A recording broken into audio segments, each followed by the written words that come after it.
Good morning, everybody. We are back for another week here over at the Real HR Show. Welcome, welcome, welcome. We're excited to have you guys here. My name is Brenda Neckfonnell, and I am known as two things. Both are nice. One is the HR force of nature for some of my clients, and I'm also known as Brenda, the HR lady. And with me is Suzanne Lucas, who is known as the evil HR lady. Which is not so nice. Well, it depends on your context and how funny you are. And we're going to flash up for you where you can find us over on social and have some fun and reach out and connect and all that good stuff. So today we're going to be talking about absenteeism as a whole, but we're going to divide and conquer. And I'm going to talk about challenges that companies are facing from absenteeism in relation to the coronavirus and the COVID-19 challenges, what companies are looking at as far as, tracking and all this other good stuff. And then we're going to flip it over to Suzanne, who's going to talk to you guys about absenteeism as it pertains to this new work from home experience that as a country we're definitely on. So we're good there. And that would include some of the challenges you have with children on top of it. So, and working all in the same space as everybody's studying, because those things do add up. They do. And we're going to interrupt each other because we both have big mouths. We do step on each other, but you know what? That's okay. We do it lovingly. So that's right. There you go. So I'm going to go ahead and kick it off. COVID-19 stuff. And the reason why this is our topic today, because we both have two groups that we're going to talk to you guys about towards the back end of the show, and kind of where you can find us and where you can engage in the respective communities that we've put together and that we manage. And this particular thing came up in the Next Gen Women in HR community. So I thought, hey, you know what? How about if we did this today? And Suzanne's like, yep, that sounds good to me. And that's pretty much our planning strategy right there. Yeah, we just get on it. So absentee challenges as it pertains to dealing with somebody that is involved in a COVID case. So with the new Family First response, the Family First Coronavirus Response Act, otherwise some people call the FFCRA, I just call it the Family First Act because it's easier. When you're dealing with individuals that are confirmed or are in the process of being diagnosed or have been directed by a physician or PA or whatnot, they're under a medical care, and the direction is for them to stay home and quarantine. If you're an organization that is under 500 employees, then you can go ahead and pay out that emergency paid sick leave. And the big thing that a lot of people are still getting confused is that they don't go over to the Department of Labor website and actually check that information out and really dig in and understand. And that's something that I've learned with a lot of people, is that they're looking for short, quick answers. Well, unfortunately, there is no quick answer to anything in today's world. And over on my website at bestpractices.work, I actually have a dedicated coronavirus resource page. And over there is the link to the Department of Labor website. So it actually breaks it down as to who's eligible, who's qualified, and then also helping you to understand if somebody is faced with either they're forced to quarantine at home because they've been exposed, they have a family member who's been exposed, they are currently in the process of seeking medical treatment or have been diagnosed. It talks about all of that. And it's getting to the point now where everybody's gone through it so much that the DOL has kind of like streamlined the information a little bit more. And of course, if you have questions, and, we got people like us that you can reach out to. But that's one of the biggest things, is that people haven't fully yet really invested the time to research and to understand what needs to be done. And I see it in a lot of the groups that I follow. They're looking for those quick, snappy answers. So there's some best practices I'm going to share with you. First and foremost, I had to correct somebody recently, and her concern was like, well, they're absent, so do I just assume that they get the emergency paid sick pay? And I said, well, what was your conversation like with them? And she goes, well, I hadn't had one. We just, they just sent us an email and said that they were going to be out. And I said, okay, so the first thing is that you need to have a discussion with your employee. And that's one of the biggest things that has to happen. If you're not having a conversation with your employee, you're really missing out on an opportunity for a proper exchange of dialogue. And this is one of those things that if you guys are submitting for the dollar for dollar tax credit and you're just going on an assumption, if you're audited, that tax credit is going to be penalized against you, which basically is a maximum of 80 hours of somebody's pay that you're going to wind up having to eat if that decision gets reversed. So you don't want that. So you've got to talk. You've got to speak with your employees. Absolutely. And you should be talking to your employees. You shouldn't be relying on things like text and emails because people hide behind them. And not to mention, as wonderful as these things are, right? They are also the worst form of communication on the planet because we don't get the voice inflection. We don't get to experience the dynamics of speaking with an individual, and where it gives us our ability to, translate and use our emotional intelligence to understand what's going on. We also, from experienced practitioners, can't call bull when we're when we're dealing with it. Sorry, but that's kind of a big one. Or, somebody could misinterpret us and what we're saying, right? So get off the electronics and have real conversations with people, even if it's just simply on the phone or if it's in a virtual format like this. That's one of the biggest things.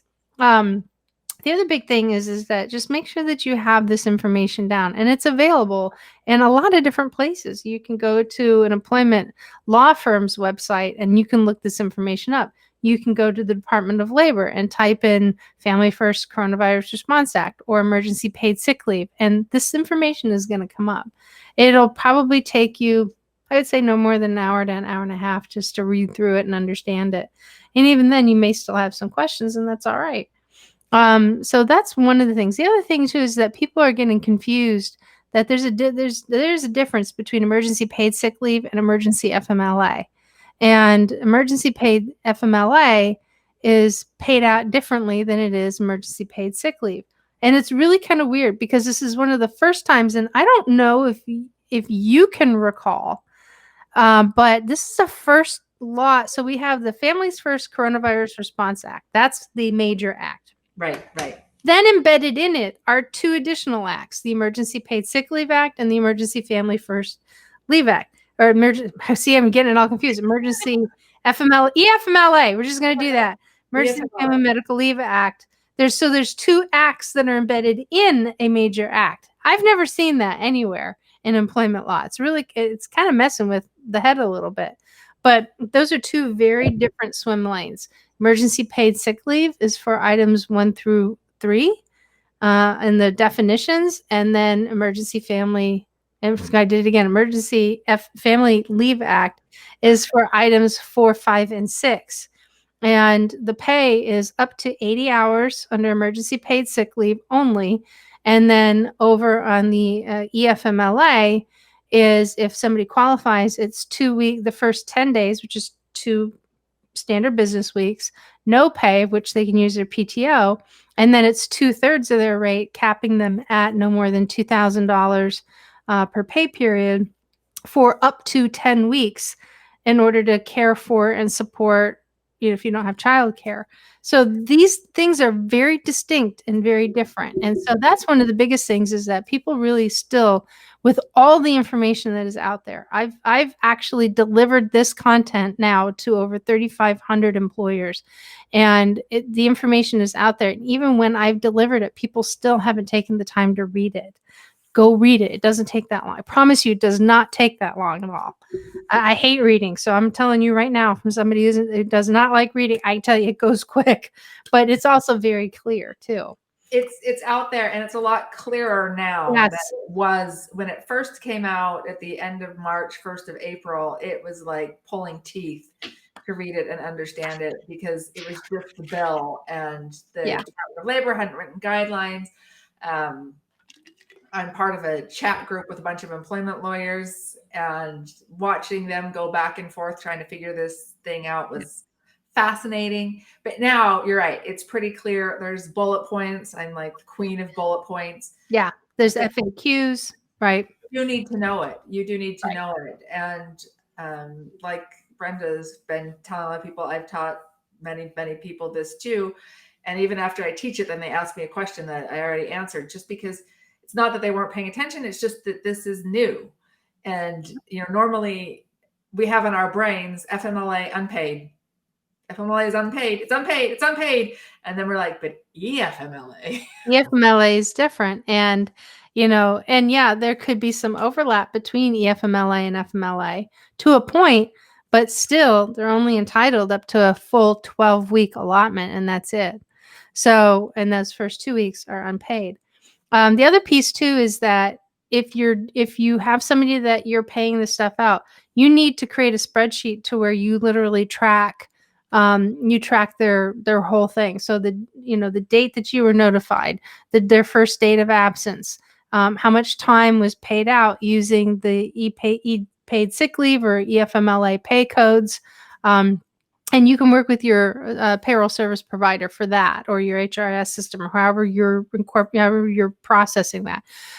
You can put those codes in so that way it's very distinguishable, because when you file for that tax credit in your 941s, it needs to show up over there. And then the documentation that you guys need in addition to that comes from the physician or the PA who's ever excusing the employee from work and upon their return as well. So you want to make sure, because you could potentially have somebody that, so everybody is eligible for emergency paid sick leave. However, not everybody is immediately eligible for EFMLA. And so if you have individuals that have been working less than 30 days from the company, they're not entitled to the emergency paid sick leave. It's only on the 31st day that they've been with the company actually, is that correct? No, that's the FMLA. Excuse me. The FMLA. So I see you get all these things confused. So you need to track that, because is it possible that they actually don't become eligible for that full, 12-week protection or 10-week, the monetary side of it until a certain period of time? Or what happens if they don't have to take up the whole amount of time? How much more are they eligible for? So it's kind of like they have a balance, right? So having that data down will only be able to help you go back and recreate the necessary timeline in order for you to figure out each individual's situation as it applies. So having these tracking mechanisms in place are really going to help you out. So these are a lot of the kind of the big call outs that I've been seeing in answering a lot of those questions over the last several months, is that you need to know the process. You need to get in and read it. The second piece is that you definitely need to make sure that you have all of your documentation in place. And then lastly, you're going to have to make sure that you track it effectively, both within your time and attendance system, and then a master spreadsheet, which helps you understand what's going with each individual employee. Because I can tell you right now, human beings, we don't remember anything outside, detailed details, really outside of a 90-day window. And the older we get, the window is a little bit skinnier. So 90 days. What kind of magic is that?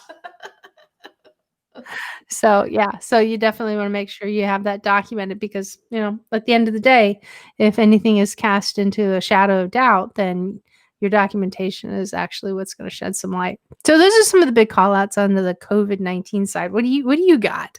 Well, I just want to add on that, when you're talking about documentation, one of the specific things they do say, though, is that you shouldn't require your employees to fill out extensive documentation for this. That documentation is on our side in HR and not necessarily in theirs. Well, almost, but you'll need the physician's note. You'll need the physician's note, and actually, the Department of Labor does have a form that your employee can fill out, which they apply for the covered leave in it, and that's part of that protection. So, but if it is for their children being home from school, you don't have to have the school fill it out. No. It just has to say, I don't have any school for my kids. Right. Or you can even you still need the notification that was sent. So like the daycare should send you a notification. The school initially had their notification as to, when they were pulling kids out of school and, not opening, all that stuff is public information. All you need to do is just collect that for each individual employee. The employee needs to provide you with that, and then keep it all together. Make your employee work a little bit. Now, be kind to your employee. Don't make employees work. Well, they can provide that for you. But it is a little bit complicated with these new things, and it's just a little bit overwhelming because it's all new and it's all at once on our head. And then a lot of HR people not only dealing with this, but then dealing with furloughs and then bringing people back. And anyway, sometimes we also have family problems and health problems ourselves, and we're not allowed to get COVID. That's against the rules because someone's got to see everybody all through this, right? Somebody's got to see everybody through this. And yeah, but people are taking time off too because of illness and other things. And suddenly it becomes a different thing when we're working at home than when we're working in an office. Right. And when everybody's in the office, I can walk by. Brenda's not in her cube. I'm like, where's Brenda? Oh, she's homesick. Oh, I say, I hope she gets better. And I go off on my daily life, right? But when we're all working from home, I don't necessarily see Brenda because unless we're having a meeting that day, why would I see her? And sometimes managers get real twitchy about that. And sometimes employees get twitchy about that because there's also this concept of as long as you're home, you should be working, But I'm here to tell you it's possible to get sick when you're working at home. And when you are sick, you probably should take some time to recover. Yeah. I'm not going to say if you have a little sniffle that you should definitely not work. But you're going to need some time to recover. And it can be difficult as an employee to say to your boss, yes, I know I'm already home and I know I'm already in my bathrobe because that's all I've worn for the past 3 months, which is a bad idea. We can talk about why that's a bad idea later. But I can't work right now. And that can be a difficult balance back and forth between the manager and the employee. And managers, some of whom are really skeptical about this work from home thing anyway. And, as Brenda was talking about all of these things for quarantine and such, you can be quarantined and still be capable of working, or you can be quarantined and not capable of working, depending on if you're sick or just at home. And they're two very different things, and you can approach them in different ways. And managers need to be aware of those things and be willing to listen to employees and their actual needs in the moment. If someone has a fever and they feel terrible, don't say, but you're at home already, you should be working. They should be lying on the couch watching The Good Wife. Vegging out. That's what you should be doing. They should be resting. They should be letting their body recover. They should be letting their body recover. Yeah. And then you have difficulties with people being unable to work a straight 8 hours from home, or whatever your business is. And it's not because they're bad employees. It's that they've got kids at home, or in Brenda's case, she's got a puppy at home. And, you're not going to pay to take the puppy to the dog sitter, but he still needs to be walked when you're at home. And if your kids are at home because their school is closed, you've got to deal with those kids, even if you can work. If there's no childcare availability and you can't work, and the company has fewer than 500 people, then you can qualify for that up to 12 weeks that Brenda was talking about for the Family First Corona Response Act, FFCRA, which is what I normally say, but I'm going to adopt Brenda's Family First. It's just so much easier. Anyway, you can qualify for that. But then again, that's also a sticky thing for businesses and for employees. People don't necessarily want to take that time if they don't have to. Right. And you'll find a lot of people that are like, okay, I still want to do my job, but I've got to be there to refocus little, Mackenzie onto her Zoom meeting with her teacher. And it can be difficult, and you'll see people with not having a full day. Like I logged in at 8:30, and then I worked until 12:30, and I took a 30-minute lunch, and then I logged in again at 1 and was there till 6. You can see a lot of ins and outs and ins and outs and ins and outs. And from an exempt employee's thing, that's all right. As long as they get their work done, it's fine. From a non-exempt employee standpoint, this kind of in and out thing, and do I count it as an absence? How long do they need to be away from their desk before I get concerned? Is that, PTO time? Is that person gone? And you need to have that actual conversation with your employee and set some boundaries. And it's okay to set some boundaries. Yeah. It's okay. It's okay. But don't confuse absences with I had to step away to help my kids with their schoolwork. And don't confuse I had to step away to help my kids with their schoolwork with slacker employee. This is nobody's dream. This is nobody's dream. Nobody wants to do this. If we wanted to homeschool, we wouldn't be working, right? So those things can work together, but you've got to have that communication. Like Brenda was saying, if you're just relying on text messages, that can be difficult. You're missing a vital opportunity to talk and understand. And it's that talking and understanding where you can actually come to a solution, because in a lot of cases there are solutions out there, but you've got to have that conversation. One of the things that I love about the Americans with Disabilities Act is there's this thing built in called this interactive process. And really there should be an interactive process on so many more things that are officially, instead of just being like, well, I need you at your desk from 8 to 5 every day. Do you really? Let's talk it out. Let's see if we can come to a solution. Because if you can't come to a solution, your employee is going to be like, I can't do it, so therefore I have to take this family first leave. And now you don't have an employee. Right. And that doesn't exactly help you out in the long term. And you're paying that person. Of course, you're getting tax credits for it, but you're still paying that person. So you need to really be aware when we're talking about absences and such. Is it a covered one? Is it covered by the corona issues? Is it not covered by that? And is it okay with you if they take their laptop and go to grandma's for a week or a month? Is that something that you have concerns about? Is that something that they need to come in? And what it really requires is this open dialogue between managers and employees.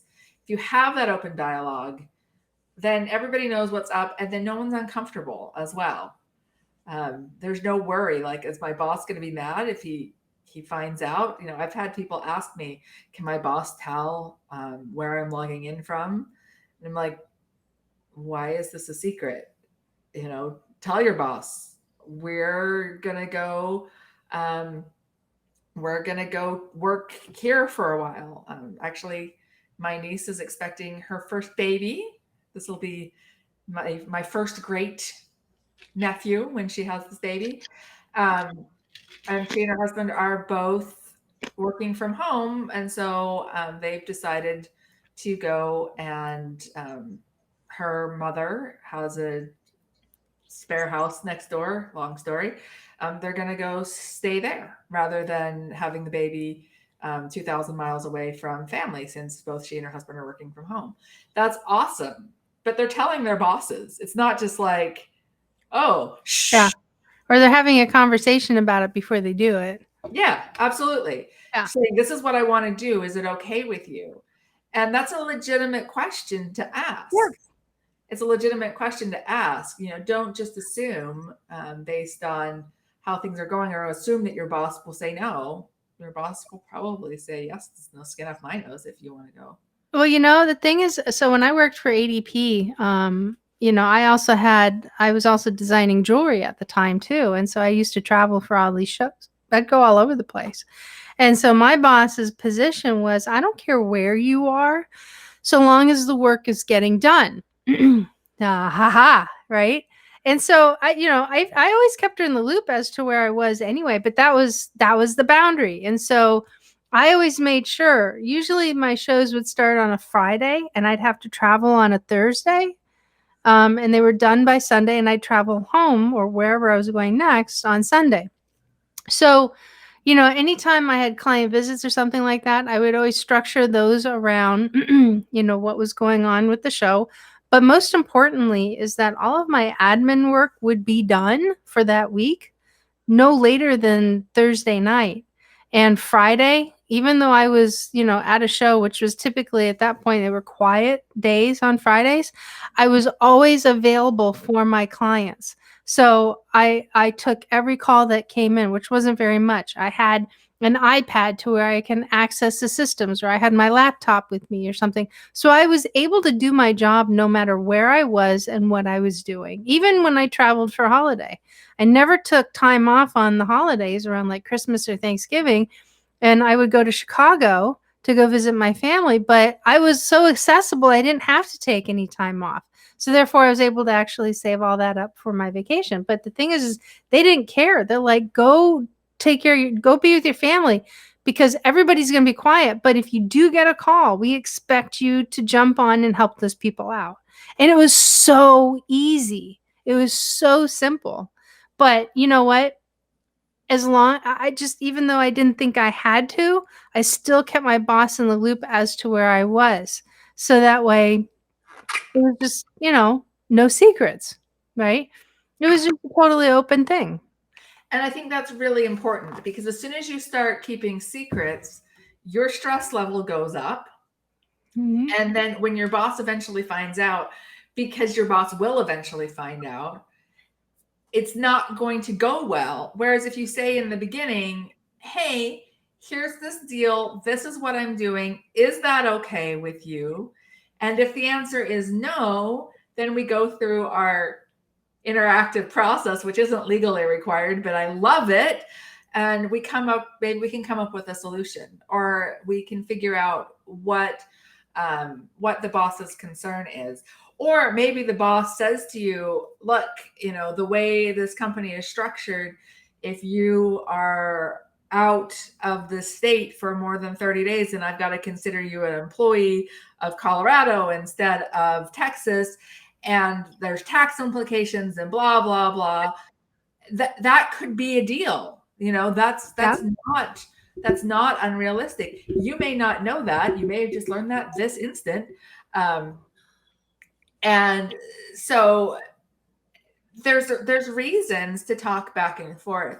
Yeah. But the big thing is not to panic, and the no secrets. Yep. Be honest. Be honest. Yeah. And I got to tell you, not having secrets is so relaxing. Like, Yeah. you don't need to worry. Yeah.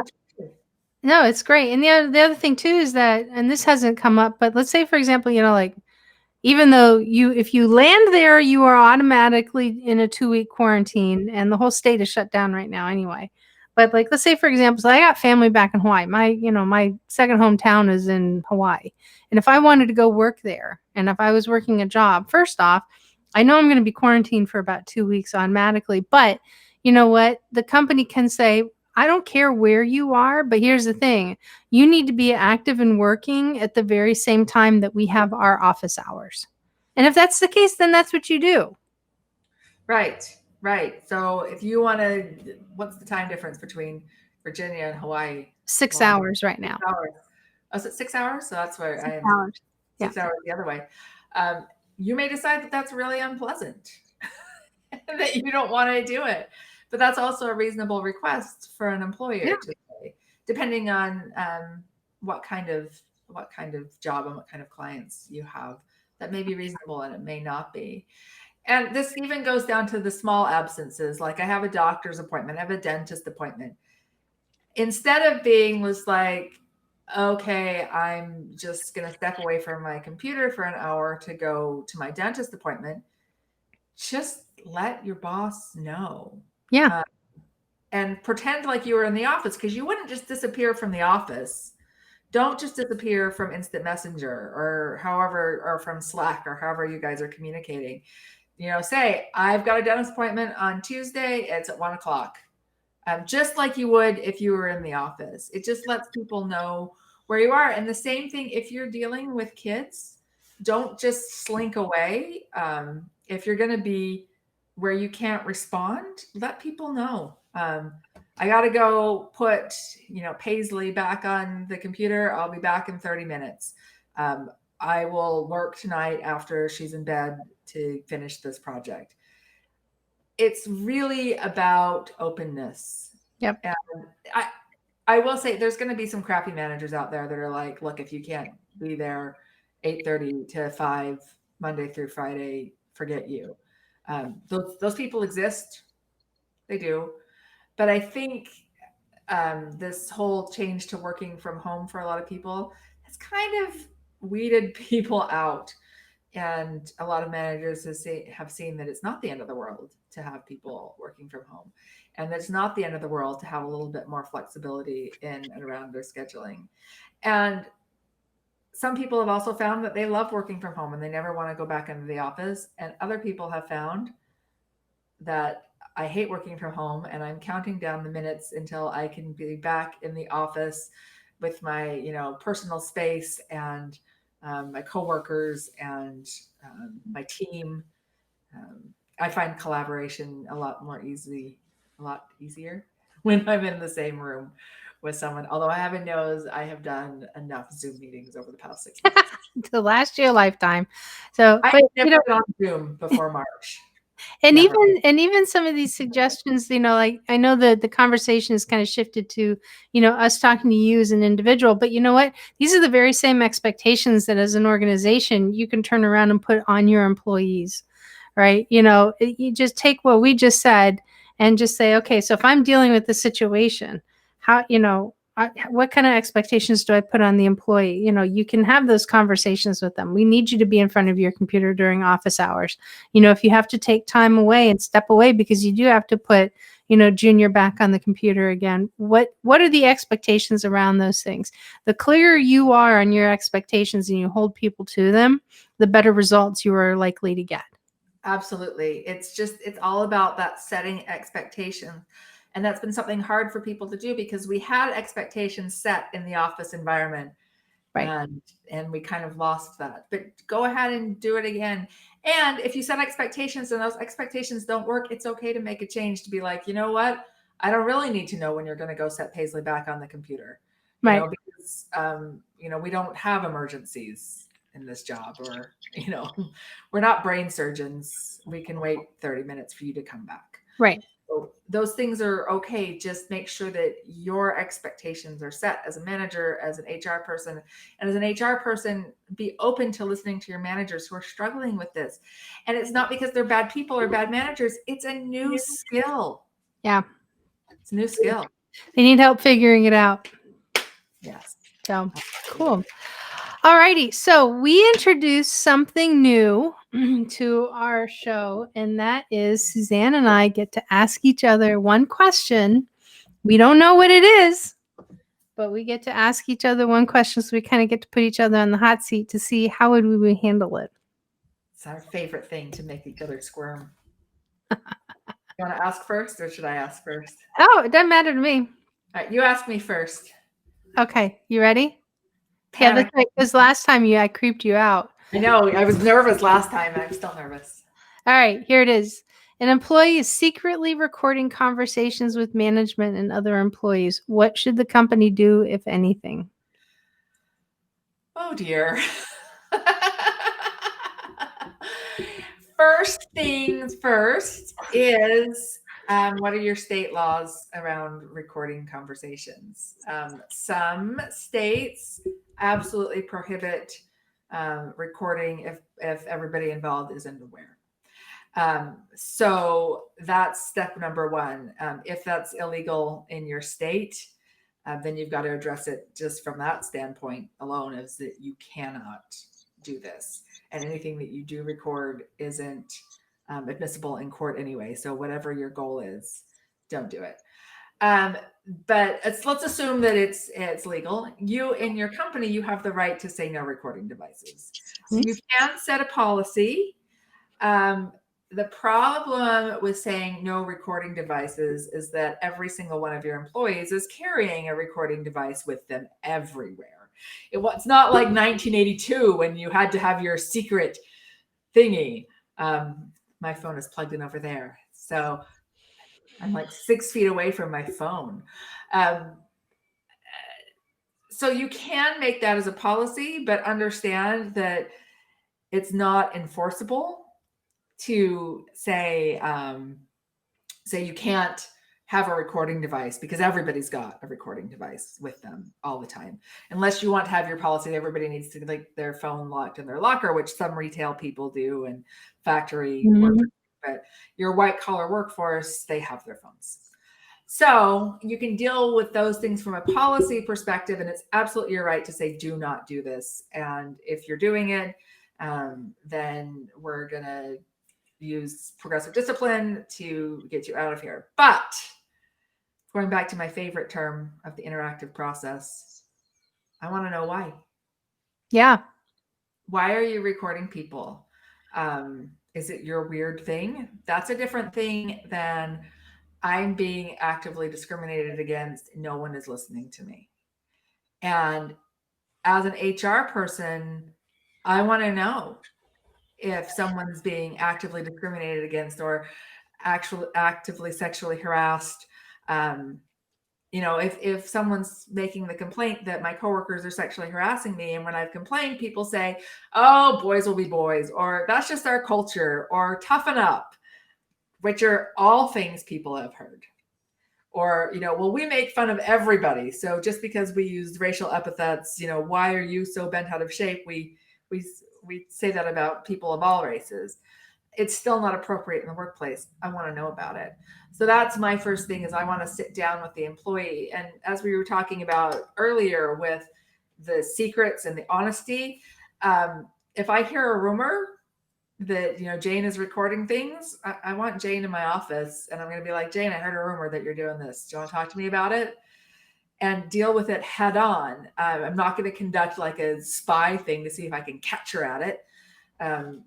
My goal isn't to punish, it's to solve whatever the problem is. Right. The problem. So that's where I would begin with that. I like it. Good. You nailed it. Thank you. Also freak me out. I would not want to deal with that on a regular basis. Because somebody's got issues, and I don't know whether it's Jane or the people that she needs to record. Someone else. and from that information, you don't know who the problem is. Right. And that's something you've got to keep that open mind on. Hey, Jane, let's talk.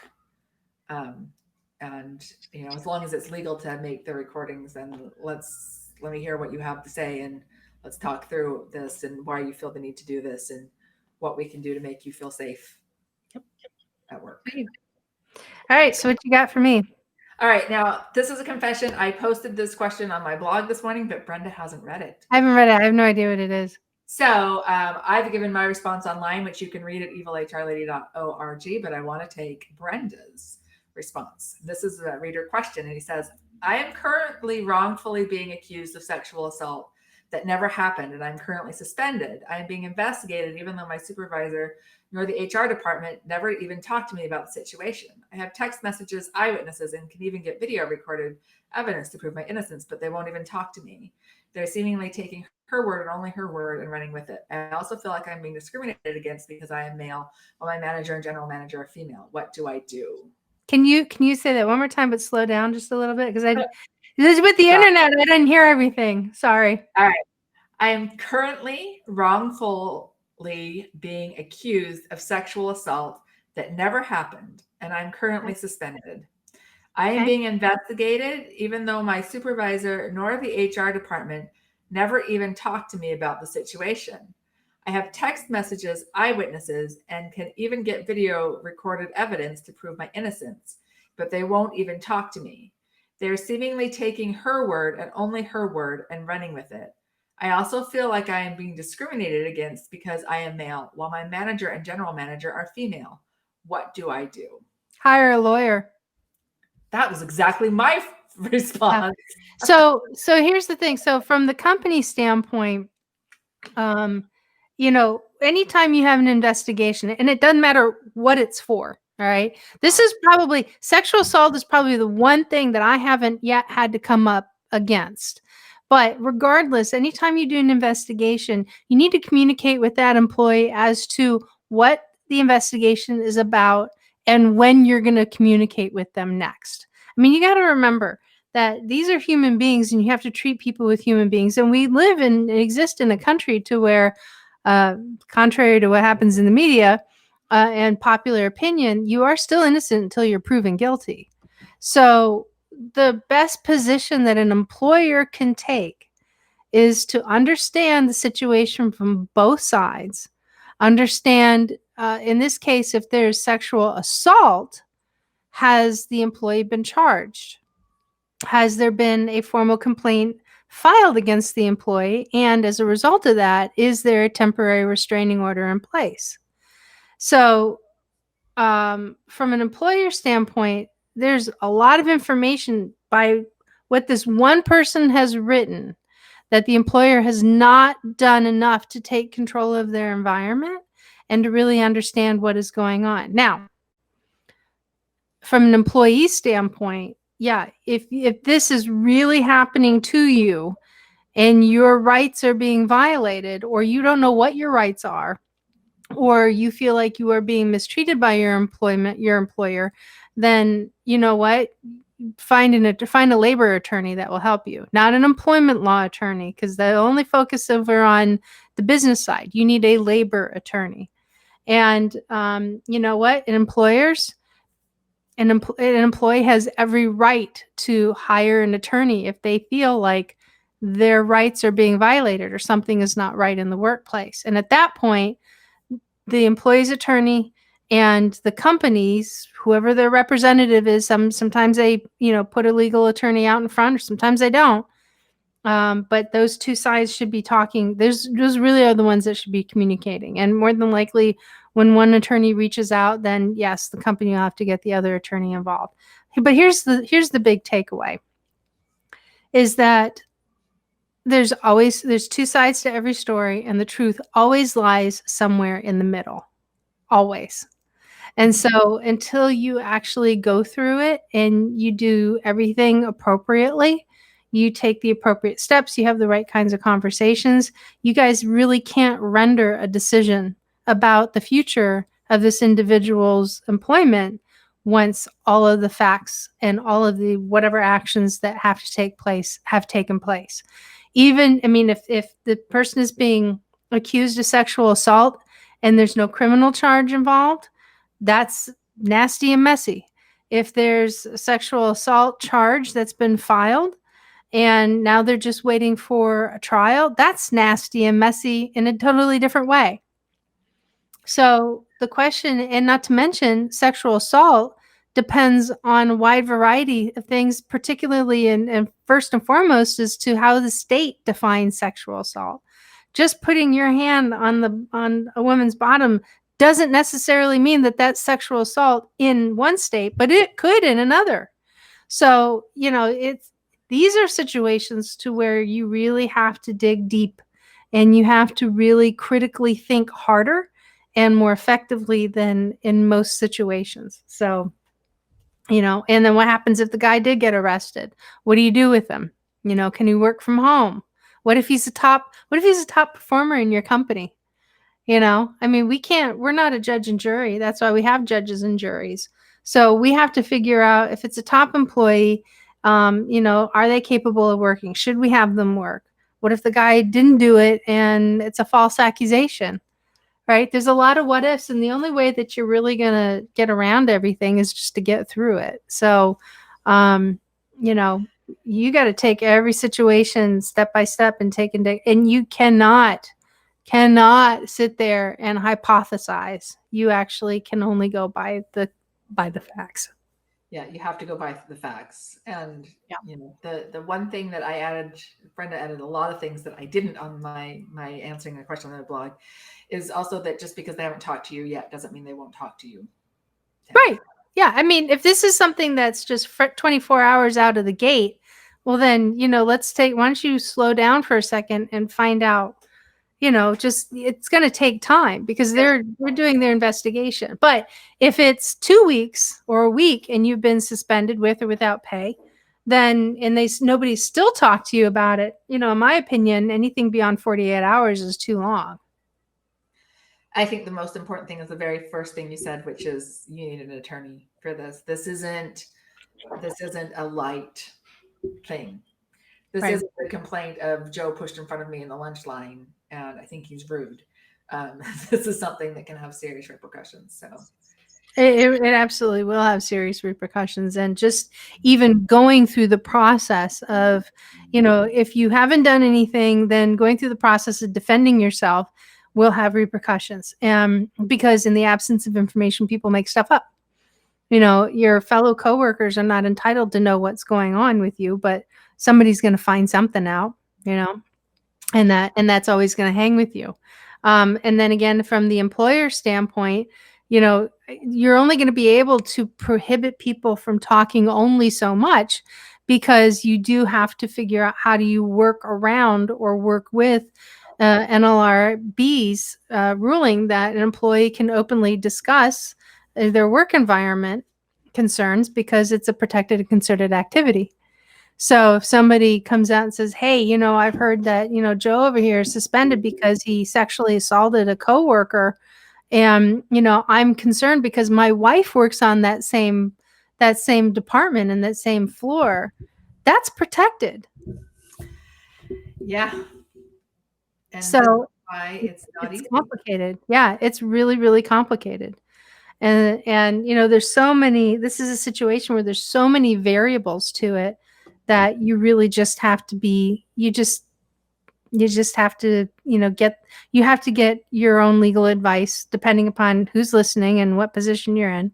You do have to get legal guidance, both as an employee or as an employer. And as an employer, everybody who touches this, that's in a management position and they're making decisions, you guys also have to recognize what your individual liability is involved in this as well. So there's a lot to it.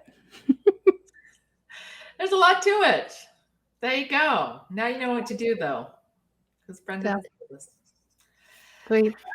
Seems like our show for the day. Yeah, we're definitely wrapping it up here. So before we start hopping off, I think it'd be great. So we mentioned earlier that we have these two groups that we both operate. So Suzanne, would you be willing to tell everybody about your group? I would. So this is on Facebook. It's called Evil HR Lady. We discuss all things HR, business, all of that. You don't have to be in HR to join. There's a lot of non-HR people in that. It is a public group. So it is not the place to go and complain about your employer because your employer can see it. That's just a warning. It is a public group. But we are happy to have you. And we discuss all things HR and all business related memes because that's the important part of us. And over in the Next Gen Women in HR group, that is the community that I formed, where it is a group of individuals who are in the field of HR. And we ask questions, we help share resources. We do a lot of free things, free videos, free webinars. We really try to stay engaged to help people figure out the big question mark that is human resources and how do we work through it all. So you can find us over there. Like, we've got stuff that happens every week. So it's actually a pretty fun group, but you do have to fill out and answer 3 questions because the reason being is because we have individuals that have tried to get in that are not HR people. And it's not that not being an HR person is a bad thing, but it's just we've had individuals who have tried to sell people stuff. We've had people who have tried to, capitalize off of other people because of their story or whatever. And it's just like, yeah, we're not going there. So, we really do keep this to a group of HR professionals. So that way, it serves the purpose of support. Awesome. Yeah, very good. All right. So once again, my name is Brenda Neckbottle. If you're just tacking on to the end of this, and you can find me over at bestpractices.org. We've got Suzanne Lucas, who you can find also known as the Evil HR Lady, and her website is evilhrlady.org. And then you can find us over on our social sites if you want to connect with us. We are on there relatively frequently. More than I should be. I limit my time. I have like scheduled times where I'll actually be able to go and look at it. And we certainly invite you guys to come back and join us next week. And we'll be back with more questions and more interesting news of, not news, but topics of the day. It might be news. We'll find out. You guys have a good one. Bye.